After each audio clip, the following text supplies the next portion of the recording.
कर्जत तालुक्यात गेल्या काही दिवसांपासून चर्चेत असलेल्या गोवंशीय जनावरांच्या तस्करी प्रकरणाचा नेरळ पोलिसांनी अखेर पर्दाफाश केलाय।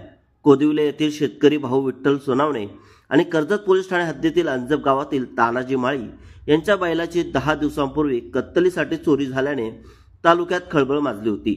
या दोन्ही गंभीर प्रकरणाचा तपास वेगाने करत नेरळ पोलीस ठाण्याचे प्रभारी अधिकारी सहाय्यक पोलीस निरीक्षक शिवाजी ढवळे यांच्या मार्गदर्शनाखाली गुन्हे प्रकटीकरण पथकाने केवळ 8 दिवसात आरोपींपर्यंत पोहोचण्यास यश मिळवले। तांत्रिक तपास, सीसीटीव्ही फुटेज आणि गोपनीय माहितीच्या आधारे पोलीस उपनिरीक्षक सुशील काजोळकर तसेच कर्मचारी वागणारे राजेश केकान, बेंद्रे, विनोद वांगणेकर यांनी भिवंडी जिल्हा ठाणे येथील कसाई पाड्यात धाड टाकत एका प्रमुख आरोपीला अटक केली।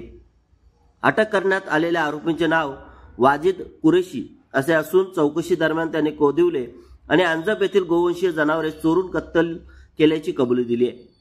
त्याचे इतर साथीदार फरार असून त्यांच्या शोधासाठी विशेष पथक पोलिसांनी रवाना केले आहे। या प्रकरणात पोलिसांकडून सुरुवातीला ठोस पुरावे नसतानाही नेरळ पोलिसांनी सातत्यपूर्ण तपास करत मोठे यश मिळवले। विशेष म्हणजे अंजप येथील तस्करी प्रकरणाने तर जिल्हा पातळीवरही खळबळ उडवली होती।